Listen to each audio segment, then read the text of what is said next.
Hello friends, good morning. आज हम कक्षा 7 विषय हिंदी में चैप्टर नंबर 4 कथनी और करनी का जो भाग हमने इसके अगले पार्ट में देखा था, तो आज हम यहाँ पर इसका भाग नंबर 2 देखने वाले हैं। इसके पहले भाग में हमने देखा था कि फूल तोड़ने वाले जो जो फूल जिन्होंने लगाए थे वो दूसरों को तो फूल तोड़ने से मना करते हैं, लेकिन वही एक दिन फूल तोड़ते हैं और पकड़े जाने पर कहते हैं कि ये तो फूल पूजा के लिए हैं। फिर ये भी देखा था कि हमने कि बीड़ी सिगरेट जो है बस का जो ड्राइवर है, कंडक्टर है, वो दूसरों को तो पीने के लिए मना करते हैं, लेकिन वे खुद बीड़ी सिगरेट बस में पीते हैं। ठीक है, और जब कोई और उनको कहता है कि ये तो आप गलत कर रहे हैं, तो कहते हैं कि ये नियम सिर्फ पैसेंजर के लिए है, ठीक है, कंडक्टर या ड्राइवर के लिए नहीं है। बराबर, तो इस तरीके से हमने देखा था। तो चलिए आज हम आगे का भाग देखते हैं कि उसमें ऐसे कौन कौन है कि जो करते कुछ हैं और कहते कुछ हैं। तो देखिए, एक व्यक्ति दुकानदार पर गया सॉरी एक व्यक्ति दुकान पर गया। स्कूटर दुकान के सामने खड़ा कर ही रहा था कि दुकानदार बोला, आप अपना स्कूटर वहाँ सामने वाहन रखने के स्थान पर खड़ा करके आए। सज्जन ने कहा, मुझे ज़्यादा समय तक थोड़ी ही रुकना है, मैं तो सामान लेकर अभी चला जाऊंगा। दुकानदार बोला, पर दुकान के सामने बीच सड़क पर स्कूटर खड़ा रखना कोई ठीक बात नहीं है। क्या होता है कि एक माणस एक दुकान पर गयो, સ્કૂટર દુકાન પાસે ઊભું કરી રહ્યો હતો, ત્યારે દુકાનદાર બોલે છે, તમે તમારું સ્કૂટર ત્યાં સામે વાહન ઊભા રાખવાની જગ્યાએ ઊભું કરી આવો. તો સજ્જન કહે છે કે મારે થોડા સમય માટે રોકાવાનું છે, હું તો સામાન લઈને હમણાં ચાલતો જઈશ. તો દુકાનદાર કહે છે, પરંતુ દુકાનની સામે સડકની વચ્ચે સ્કૂટર ઊભું રાખવું એ ઠીક નથી. फिर देखिए क्या होता है। सज्जन ने स्कूटर वाहन खड़ा करने के स्थान पर ले जाकर खड़ा किया और वापस आकर सामान खरीदने लगे। इतने में स्कूटर लेकर दुकान पर एक लड़का आया। स्कूटर दुकान के सामने खड़ा करके वह दुकान के अंदर चला गया। इस पर उस सज्जन ने दुकानदार से कहा, आपने इसे मना नहीं किया? वह बोला, यह तो मेरा बेटा है। देखिए, मतलब कि क्या है, अपनों के लिए नियम कुछ अलग और किसी और के लिए नियम कुछ अलग है ना। कुछ लोग ऐसे भी होते हैं जो आदर्श की बातें करते हैं, लेकिन जब उन्हें अपनाना पड़े तो वे आदर्श भूल जाते हैं। देखिए, ये पूरा जो है जो कहानी है, जो आपने अभी देखा, वो यहाँ एक चित्र के रूप में दिखाया गया है आपको। बराबर। एक दिन सज्जन के घर उनके मित्र मिलने आए। दोनों मित्र बातचीत में मग्न थे कि किसी ने दरवाजा खटखटाया। उन्होंने खिड़की से झांक कर देखा, बाहर मकान मालिक खड़ा था, जो पिछले 4 महीने माह का किराया मांगने बार बार आ रहा था। શું થાય છે કે એક દિવસ એક સજ્જનને ઘેર તેના મિત્ર મળવા આવે છે.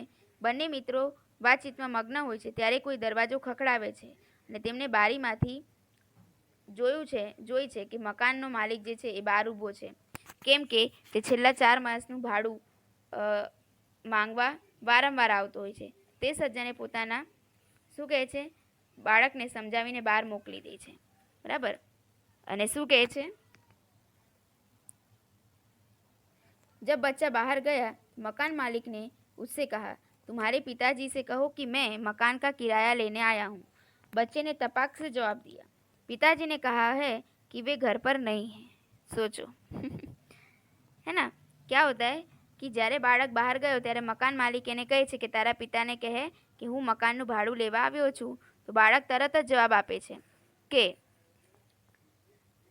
પિતાજીએ કહ્યું છે કે તે ઘરમાં નથી. બાળકની વાત સાંભળી મકાન માલિક હસવા લાગે છે. હસવા જેવી જ વાત છે ને. ઘરમાં બેઠેલા મિત્રનું મુખ પણ મલક્યું. તે જોઈને પેલા સજ્જન શરમાઈ ગયા.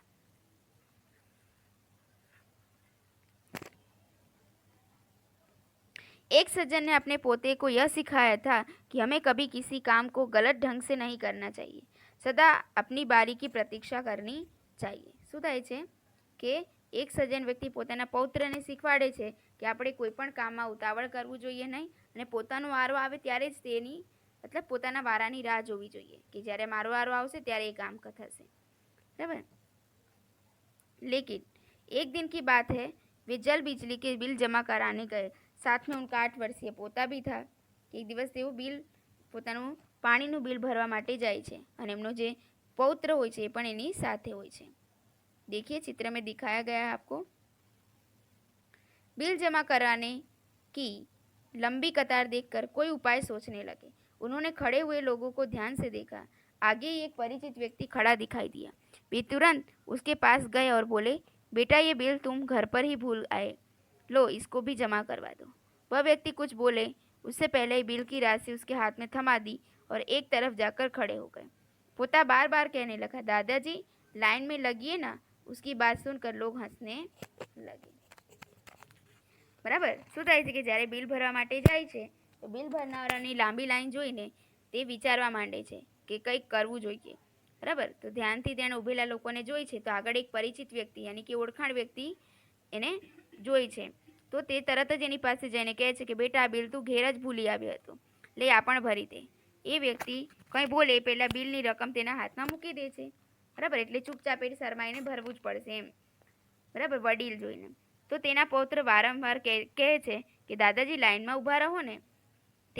બરાબર, અને આ વાત સાંભળીને ત્યાં લોકો જે ઊભા હોય છે તે હસવા માંડે છે।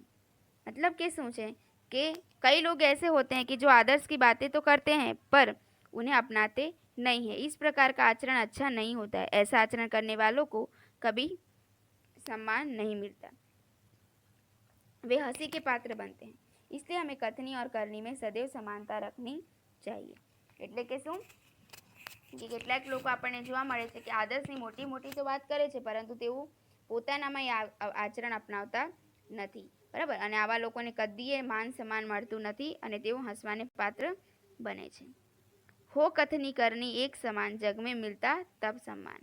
એટલે શું છે કે હોય કથની અને કરણી એટલે કહેવું અને કરવું એક જ સમાન હોવું જોઈએ, ત્યારે જ જગમાં સન્માન મળે છે। તો મિત્રો આજે પાઠ છે તમારો चैप्टर नंबर 4 कथनी और करनी જે છે અહીં પૂર્ણ થાય છે। इसके अगले वीडियो में फिर मिलेंगे, तब तक के लिए धन्यवाद।